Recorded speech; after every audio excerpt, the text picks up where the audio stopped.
kasih, kami bersyukur buat segala kebaikan-Mu, anugerah-Mu dalam setiap hidup kami Tuhan.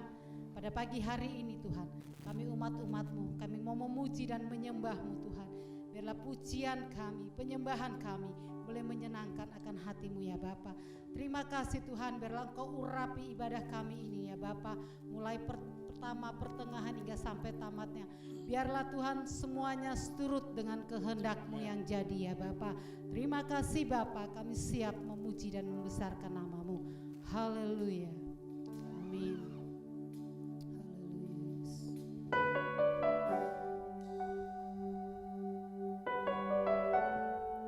Kami mau masuk ke ruang Maha Kudus Bapa. Haleluya.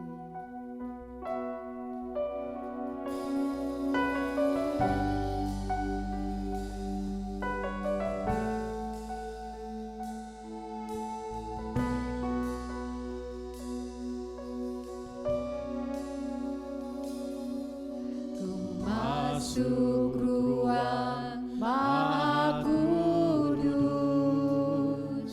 dengan darah anak domba. Ku masuk dengan hati tulus, menyembah yang Maha Kuasa.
pagi hari ini kami siap memuji dan membesarkan nama-Mu. Haleluya. Amin. Beri kemuliaan bagi Allah kita. Amin. Kita mau bersorak bagi Allah kita. Karena Allah kita baik dan luar biasa bagi kita. Amin. Haleluya. Beri kemuliaan bagi Allah kita. Dia luar biasa.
Saatnya kita akan diisi oleh kebenaran firman Tuhan. Kita siapkan hati kita.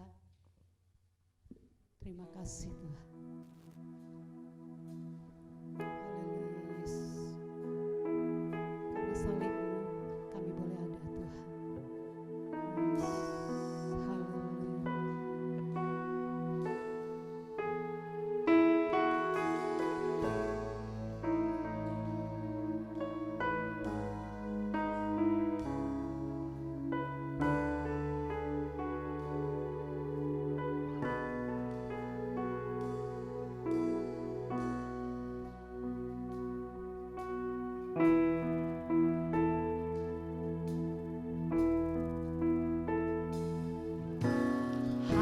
Kau Tuhan di hidupku, Kau berikan hidup yang baru.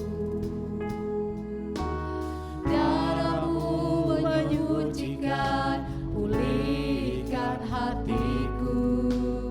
Ku nyatakan Kaulah segalanya. Engkaulah sumber pengharapan, kuasa-Mu sanggup menyembuhkan. Jiwaku pun berserah hanya kepada-Mu, Yesus.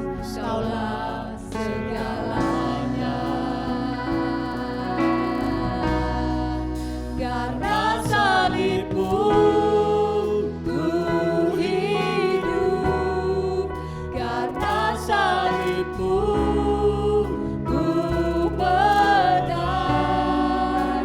Engkau yang berkuasa sanggup untuk melakukan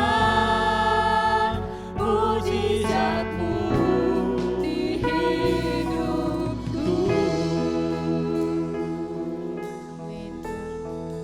Haleluya Yesus.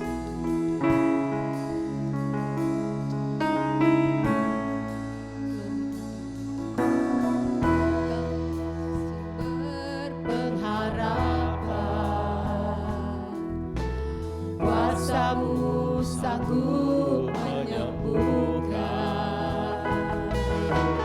Jiwaku pun berserah hanya kepadamu, Yesus, Kaulah segalanya. Karena salibmu ku hidup, karena salibmu ku menang. Engkau yang berkuasa sanggup untuk melakukan mujizat-Mu. Karena salibmu ku hidup, karena salibmu ku menang.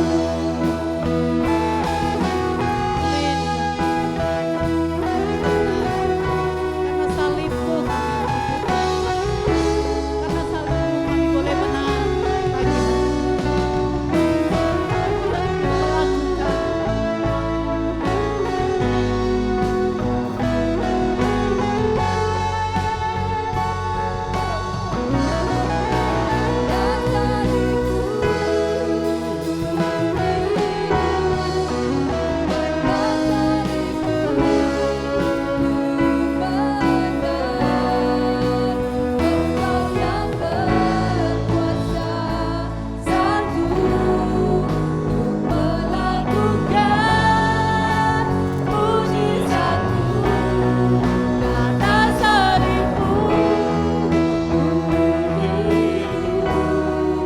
Karena salibmu kami boleh menang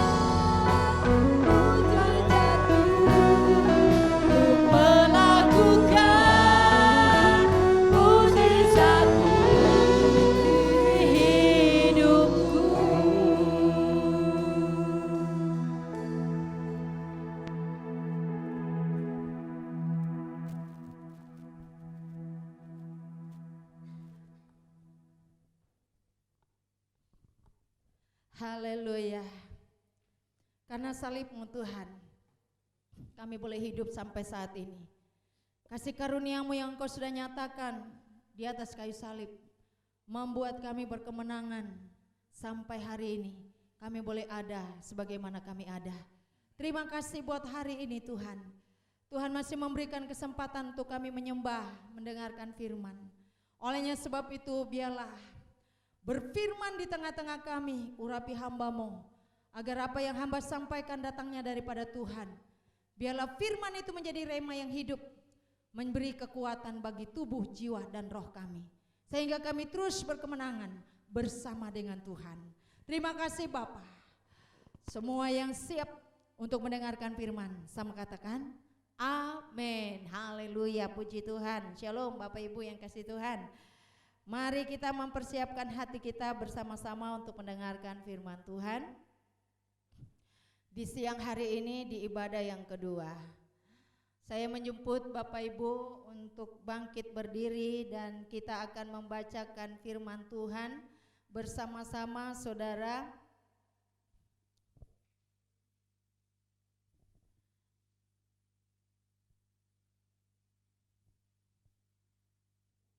Kita buka Alkitab kita bersama-sama di dalam Injil Matius pasal yang ke-16 ayat yang ke-13 sampai dengan ayat yang ke-17.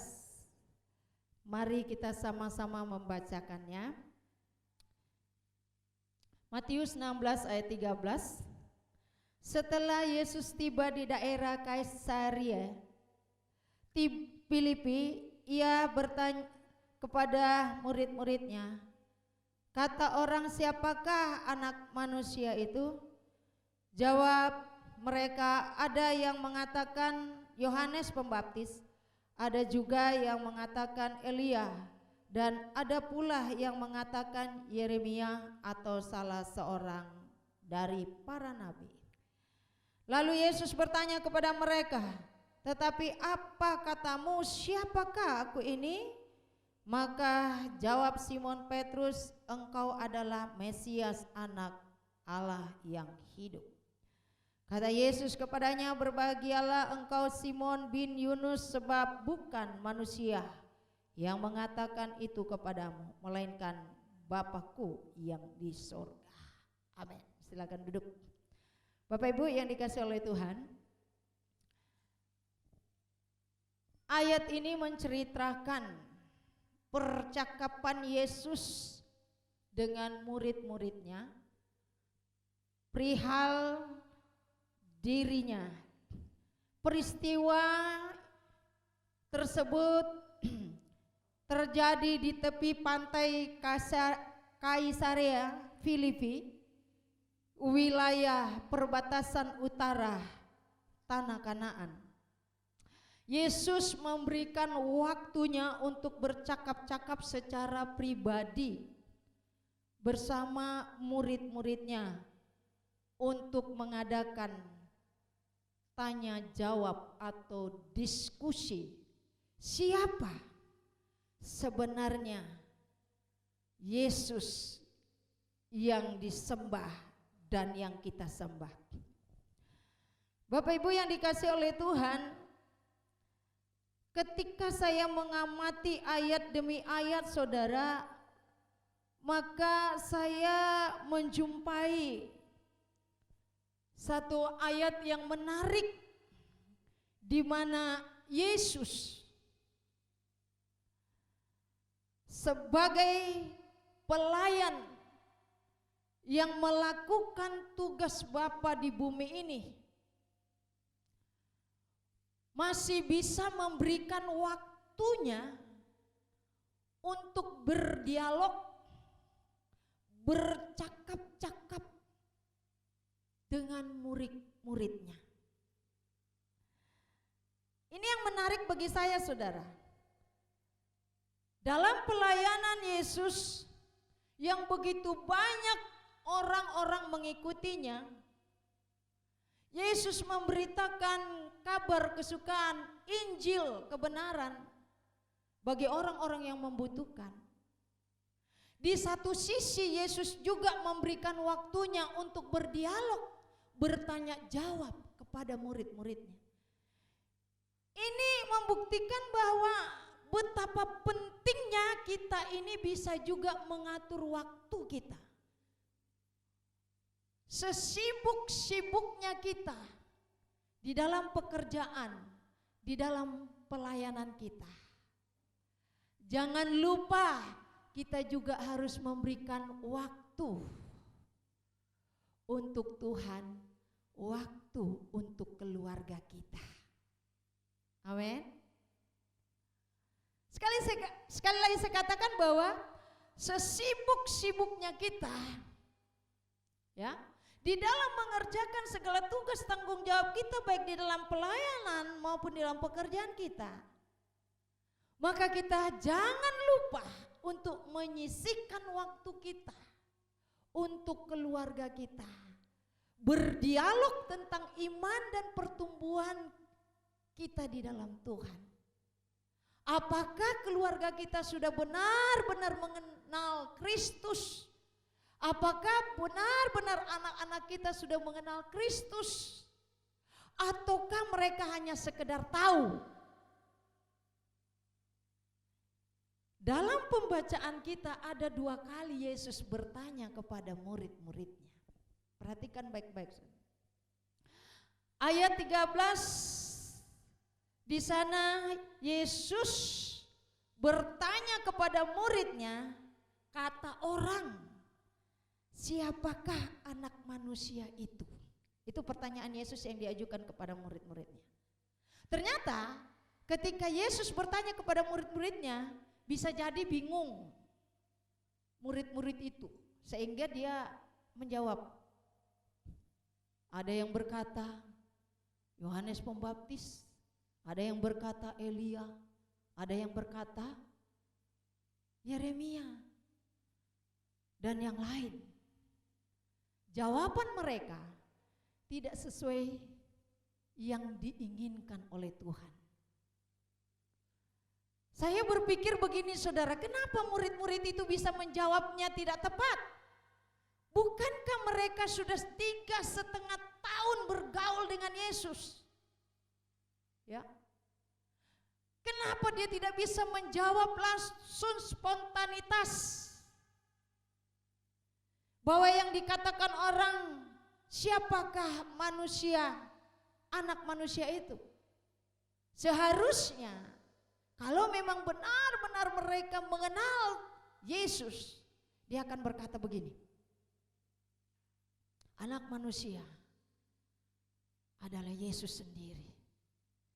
Yesus mengatakan anak manusia itu menunjuk pada dirinya. Dan memang Yesus itu 100% manusia, 100% Allah.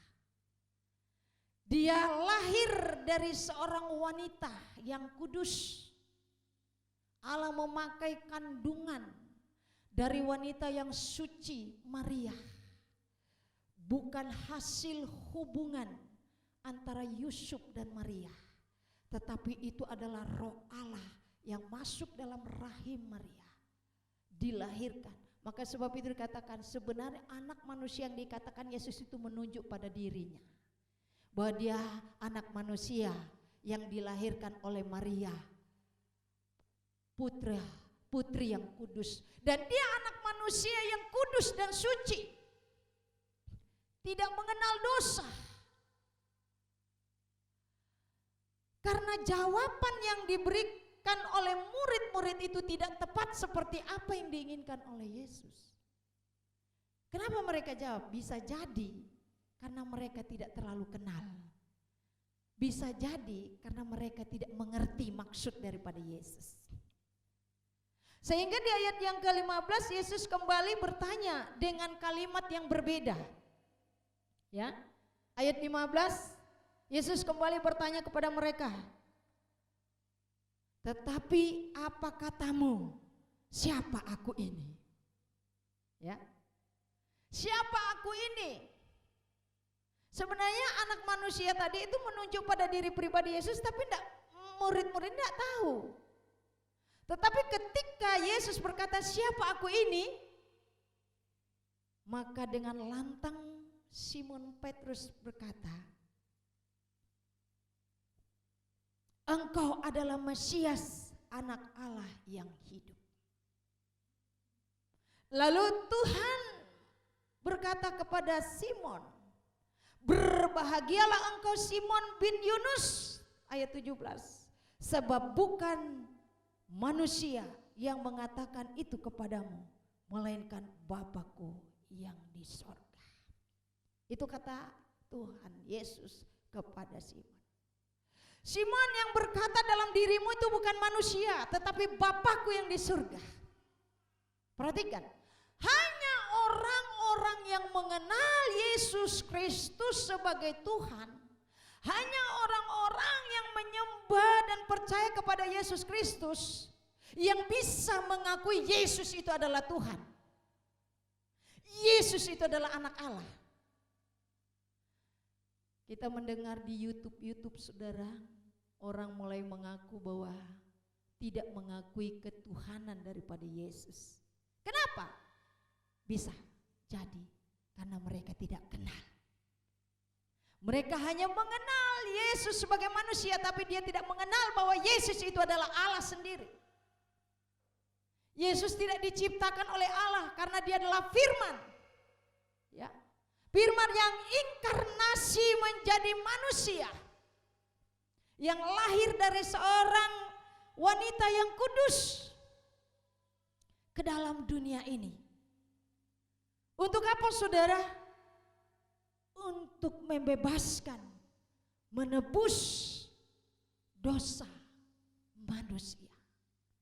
Saudaraku yang dikasihi oleh Tuhan Yesus Kristus, kalau kita lihat di dalam kitab Perjanjian Baru saudara, Yesus disebut sebagai anak Allah. Yesus bukan termasuk ciptaan Allah, ya, karena dia Allah sendiri saudara. Dan itu diakui oleh semua orang yang percaya bahwa Yesus adalah Mesias, Kristus yang diurapi, yang dinubuatkan di dalam Perjanjian Lama, yang dinanti-nantikan dalam Perjanjian Lama, dan digenapi di dalam Perjanjian Baru. Maka berbahagialah kita yang mengakui Yesus Kristus itu adalah Tuhan. Yesus Kristus itu adalah anak Allah yang hidup, yang akan datang kembali ke dalam dunia ini. Saudara dan saya adalah orang yang sangat berbahagia karena engkau dan saya percaya kepada Tuhan yang benar. Saudara, saya memberikan tema hari ini saudara adalah mengenal Yesus Kristus secara mendalam. Mengenal Yesus Kristus secara dalam, bukan luarnya saudara. Jangan menjadi orang percaya yang hanya sekedar tahu Tuhan tapi tidak kenal Tuhan. Saudara, dua kalimat ini beda-beda tipis saudara. Ya, tahu dan kenal. Kebanyakan saudara, orang-orang di dunia ini hanya sekedar tahu tentang Tuhan. Makanya tidak heran ketika mereka diperhadapkan dengan persoalan hidup, masalah hidup, ya, atau kebutuhan hidup, mereka meninggalkan Tuhan karena tidak sanggup untuk menghadapi. Mereka mualaf, pindah iman kepercayaan. Mereka tinggalkan Yesus. Mungkin saudara berkata, oh dia sudah melayani Tuhan sudah lama, aktivis gereja. Tiba-tiba terdengar dia meninggalkan Tuhan. Saya percaya dia belum mengenal Tuhan yang sesungguhnya. Dia hanya sekedar tahu Tuhan. Siapa Yesus? Saya tahu Yesus juru selamat. Ibaratkan saudara, kalau saya pegang Alkitab, saya tanya, ini apa? Menurut pengetahuan Bapak Ibu, saudara akan bahas. Setahu saya itu Alkitab, Bu Pendeta. Ya kan? Setahu saya yang dipegang Ibu Pendeta itu adalah Alkitab. Dia cuma tahu itu Alkitab, tapi dia tidak kenal isi daripada Alkitab itu. Bapak Ibu yang dikasihi oleh Tuhan, coba kita baca di dalam Galatia pasal yang keempat, ayat 4. Ya. Galatia pasal yang keempat, ayat 4 sampai dengan ayat yang kelima. Kita harus mengenal Tuhan kita. Tetapi setelah genap waktunya maka Allah mengutus anaknya. Dengar, Allah mengutus anaknya yaitu Yesus Kristus yang lahir dari seorang perempuan dan takluk kepada hukum Taurat. Ia diutus untuk menebus mereka yang takluk kepada hukum Taurat supaya kita diterima menjadi anak. Yesus yang lahir dari seorang wanita yang takluk, yang tunduk kepada hukum Taurat, lahir ke dalam dunia ini untuk menebus. Karena keselamatan di dalam perjanjian lama itu samar, saudara, ya. Tidak pasti. Tapi keselamatan yang pasti itu datang dari Yesus Kristus. Amin. Karena Dia Tuhan. Dia datang ke dalam dunia menebus umat manusia. Kita harus kenali Dia secara mendalam supaya hidup kita tidak samar-samar, saudara. Supaya kita bisa memberikan jawaban yang pasti bagi dunia. Hidup kekristenan kita jangan hanya sekedar tahu, tetapi kita kenal. Karena kalau kita hanya tahu Tuhan, kita tidak bisa menjelaskan Tuhan yang sesungguhnya kepada dunia. Kita tidak bisa bercerita secara mendetail akan kebaikan, kuasa, dan karya Yesus kepada dunia. Karena kita sekedar tahu. Contohnya begini. Misalnya saudara bertemu dengan orang yang tidak percaya Yesus. Ya, saudara akan begini. Pak, Bu, saya yang percaya dengan tidak percaya sama-sama masuk surga. Cuman jalannya beda. Orang Kristen yang nggak tahu, nggak kenal firman Tuhan bilang begini, iya betul itu, Bu. Walaupun kita tidak seiman, pasti kita sama-sama tembus ke surga. Itu orang Kristen yang cuma tahu Alkitab. Tapi kalau orang yang kenal benar firman Tuhan, dia bilang enggak.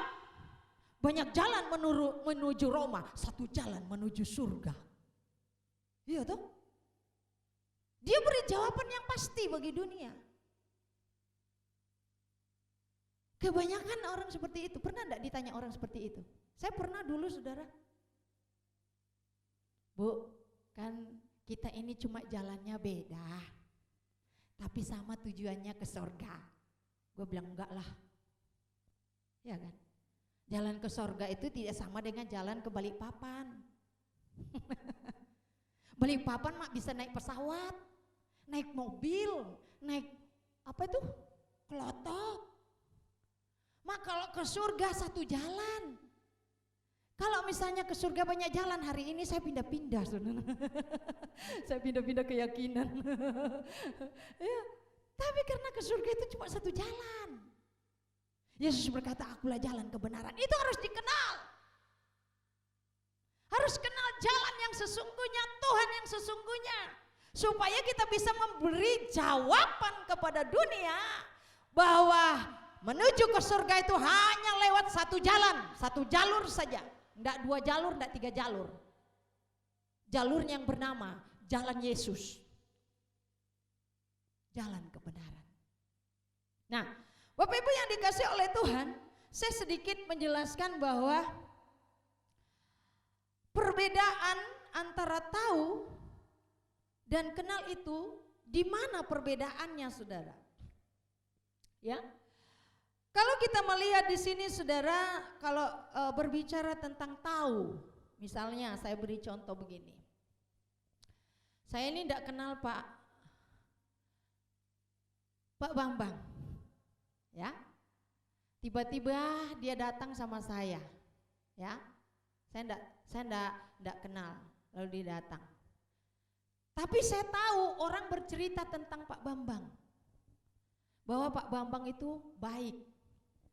Tiba-tiba Ibu Yohanes datang tanya saya, Bu, gimana dengan Pak Bambang? Saya akan jawab, oh Pak Bambang, setahu saya Pak Bambang itu orangnya baik. Ini contoh ya, ilustrasi, orangnya baik. Saya bisa hanya jawab. Tapi saya tidak kenal apa benar Pak Bambang itu baik. ya kan? Lalu seketika Ibu Yohanes ketemu Pak Bambang. Bu, katanya Ibu Pak Bambang baik. Ternyata dia enggak baik. Ya saya bilang baik kata orang. Saya enggak kenal dia. Kata orang dia baik, makanya saya ngomong kata orang. Ya. Orang Kristen yang hanya tahu Tuhan, dia cuma bilang Tuhan itu baik. Ya. Tuhan itu mengadakan mujizat, Tuhan itu bisa menyembuhkan, kata si A. Dia bersaksi, tapi dia tidak ngalamin. Kata si A. Dia cuma tahu kata orang. Sama dengan orang buta. Orang buta itu bernyanyi begini, burung pipit katanya. Kan dia dengar, dia tidak bisa melihat burung, dia hanya mendengar dari kata orang. Burung pipit katanya. Orang Kristen kebanyakan seperti itu. Kristen yang hanya tahu Tuhan. Kata orang, ya. Dia tidak menjelaskan dengan sejelas-jelasnya bahwa betul-betul Tuhan itu hidup, Tuhan itu berkuasa, mampu melakukan segala mujizat. Tapi imannya bergantung pada kata orang. Bapak Ibu yang dikasihi oleh Tuhan, mengenal, ya saya katakan tadi, saya kasih contoh. Kalau saya cuma tahu, saya tidak bisa memberikan solusi, jawaban yang benar bagi orang yang bertanya kepada saya. Orang Kristen yang hanya tahu Tuhan, dia tidak akan bisa memberikan solusi dan pertanyaan yang jelas bagi dunia yang membutuhkan jawaban. Nah, saudaraku, itu tentang tahu. Kalau kenal, nah, berbicara soal kenal, berarti saya pernah mengadakan hubungan dekat. Ya. Pernah mengadakan hubungan yang intim, baik itu sebagai teman, sahabat dan keluarga. Nah, kalau saya kenal, saya tidak seperti menjawab seperti orang yang cuma tahu. Saya kenal, saya pernah akrab, saya pernah berhubungan baik dengan dia dan benar-benar dia baik. Saya bisa menceritakan bahwa orang ini benar-benar baik karena saya sendiri mengalaminya. Amin. Orang yang kenal Tuhan, dia akan bisa menceritakan bahwa benar-benar Tuhan itu baik, baik melalui sikap perkataannya kepada dunia, dan dia bisa meyakinkan dunia karena dia sendiri mengalami di dalam hidupnya. Dia sendiri bisa melihat kebenaran itu, kebenaran yang sejati dan bukan palsu. Dia bisa memberikan penjelasan, karena kalau kita kenal, kita dekat, ketika orang bertanya, kita bisa memberikan penjelasan yang benar, baik tentang pribadinya, sifatnya, kehidupannya, dan pengalamannya. Saya misalnya kenal seseorang, saya hidup intim dengan dekat dengan dia. Ketika ada orang bertanya, saya akan bisa menjelaskan bagaimana pribadinya dia dengan jelas. Dan orang bisa percaya karena saya menjadi saksi yang benar. Bapak Ibu yang dikasihi oleh Tuhan, demikian juga dengan orang-orang yang mengenal Tuhan. Ada beberapa hal ciri-ciri orang yang mengenal Tuhan dan bukan sekedar tahu.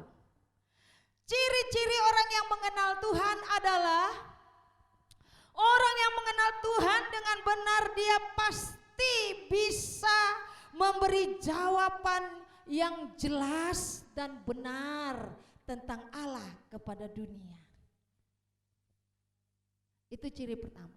Dia bisa bersaksi dan dia menyaksikan kebenaran itu. dia berani seperti Petrus berkata, engkau Mesias, Kristus yang diurapi.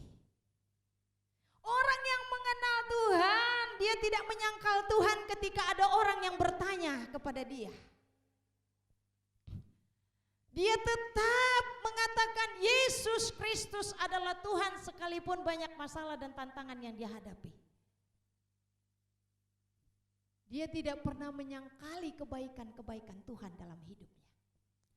Ciri yang kedua, saudara, orang yang mengenal Tuhan secara mendalam, dia pasti mempunyai hubungan dekat dengan Tuhan.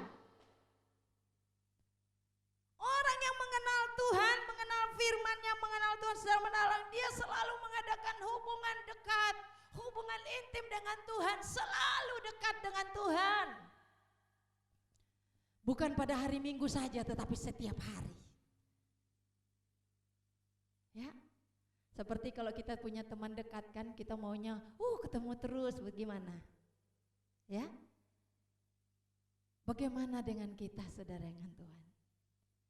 Kita kayaknya tidak mau bisa terpisah. Seperti seorang suami istri. Ya, katakanlah si A dan si B. Suami istri punya hubungan, saling mengenal, ya, satu dengan yang lain. Ada istilah bilang tidak mengenal tidak cinta. Tak kenal maka tak sayang. Semakin kenal semakin disayang. Iya. Saya percaya Bapak Repindo sama Mama Repindo selalu menyayangi karena mereka selalu mengenal. Amin. Senyum dong. Walaupun banyak tantangan dan masalah dalam hidupnya, dia tidak akan pernah mau terpisah. Karena dia sudah saling mengenal. Dia akan berkata kepada istrinya, "Papa, jauh di mata tapi dekat di hati."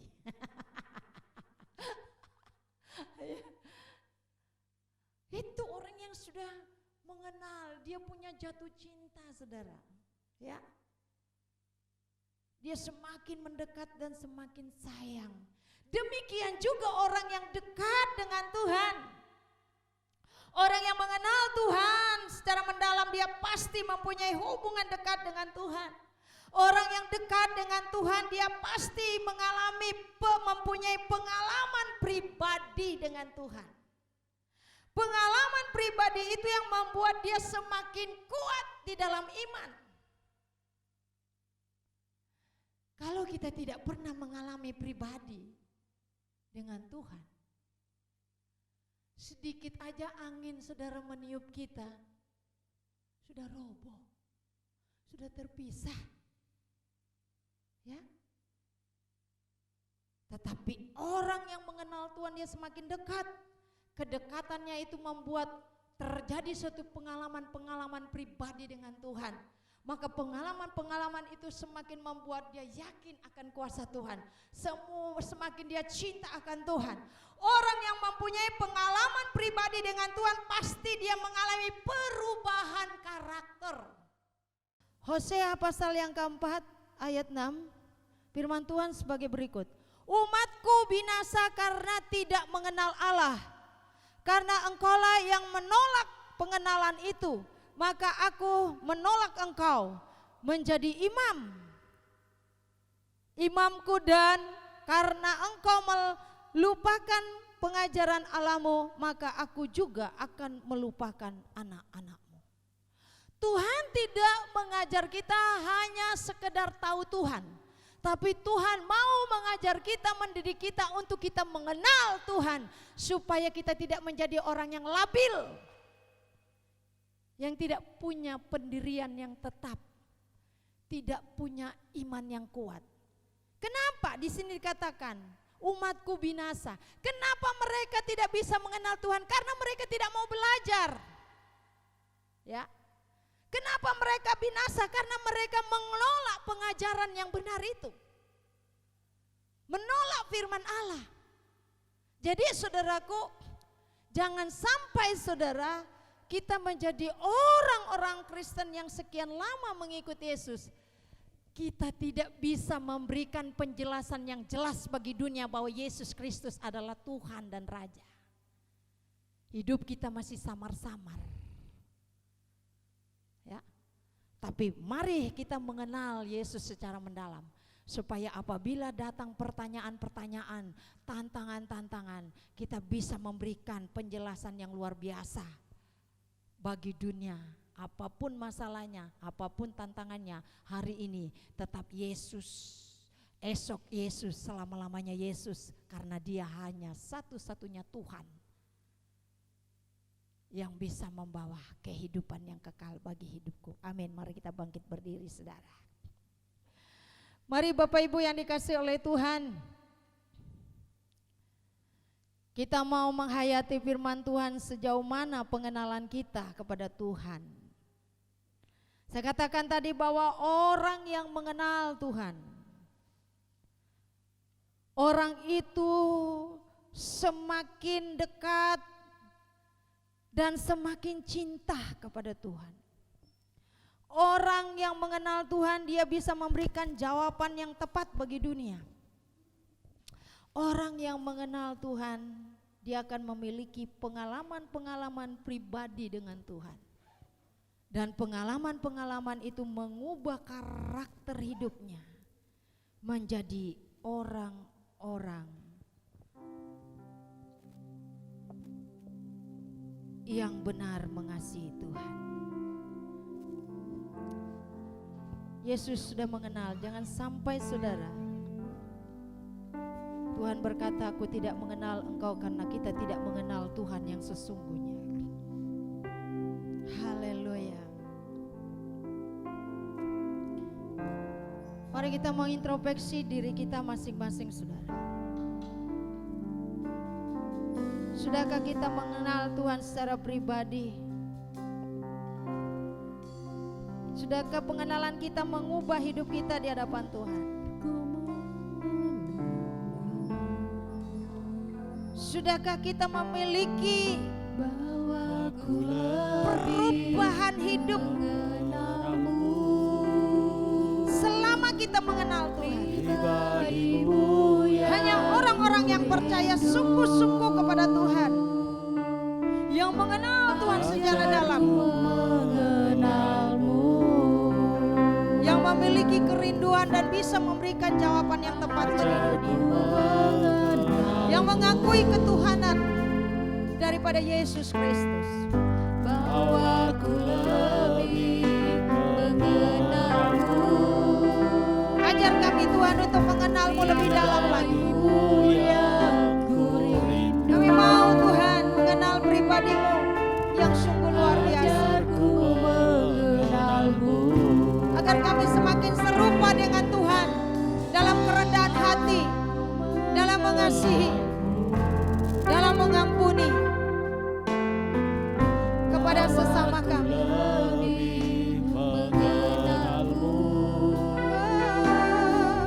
Pribadimu yang ku rindu. Ajarku mengenalmu, Ajarku mengenalmu. lakukan ini, minta kuasa Roh Kudus. Ajariku Tuhan untuk mengenal Engkau lebih dalam lagi. Bahwa ku lebih mengenalmu. Biarlah kami lebih mengenalmu lagi Tuhan, Pribadimu karena Engkau pribadi yang luar biasa bagi hidup kami. Ajarku mengenalmu. Sekali lagi ajarku Tuhan,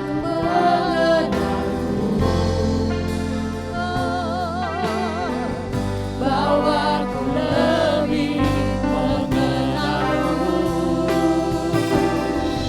Pribadimu yang ku rindu.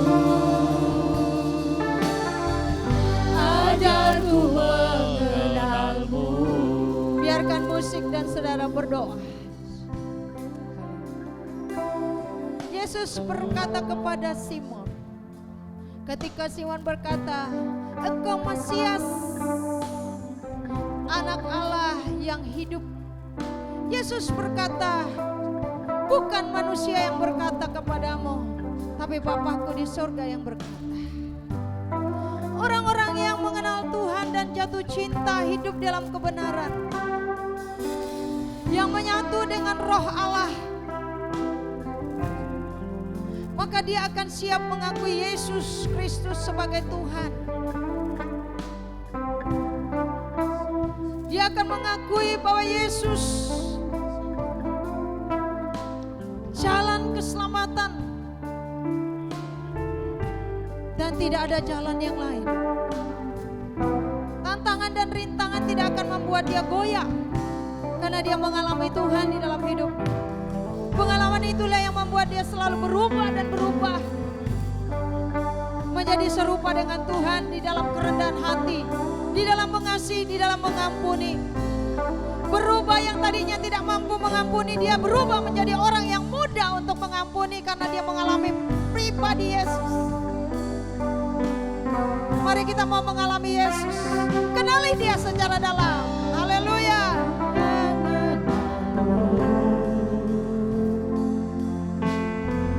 Bahwa ku lebih mengenalmu, pribadimu yang ku rindu. Ajarku mengenalmu, ajarku mengenalmu, ajarku mengenalmu. Haleluya Tuhan. Hari haleluya. Biarlah kami menjadi pribadi yang mengenal Tuhan secara mendalam. Kami mau mendalami kebenaran-Mu sehingga kami tidak mudah goyah di dalam menghadapi tantangan dan masalah. Kami bisa memberikan jawaban yang pasti bagi dunia yang masih gelap, yang masih bimbang dan ragu Tuhan. Kami tetap mengalami kekuatan iman sekalipun goncangan terjadi dalam hidup kami. Kami akan mengalami perubahan lepas perubahan, hidup serupa dengan Tuhan, karena Engkau ada di dalam kami. Engkaulah yang membuat kami berani mengakui Engkau di tengah dunia yang gelap ini. Biarlah pengalaman pribadi kami dengan Tuhan membuat kami semakin mengasihi Tuhan, seperti Tuhan sudah mengasihi kami. Terima kasih Tuhan, camkan firman-Mu. Sekembalinya kami dari tempat ini, kami akan terus mau mengenal Tuhan dengan kami mau belajar dan belajar dan belajar. Sampai kami mengalami Tuhan di dalam hidup kami. Sampai kami mengalami perubahan lepas perubahan. Sampai kami hidup serupa dengan Kristus. Dan dunia mendapatkan kepastian di dalam hidup kami, bahwa benar Yesus Kristus satu-satunya jalan kehidupan, kebenaran. Terima kasih Bapa. Kami akan memberikan waktu kami seperti Yesus memberikan waktunya berdialog bersama dengan murid-muridnya. Maka kami juga akan memberikan waktu kami untuk datang berdialog dengan Tuhan di dalam doa dan persekutuan. Terima kasih Bapa. Camkan firman-Mu dalam hidup kami. Semua yang diberkati Tuhan sama katakan amin. Haleluya.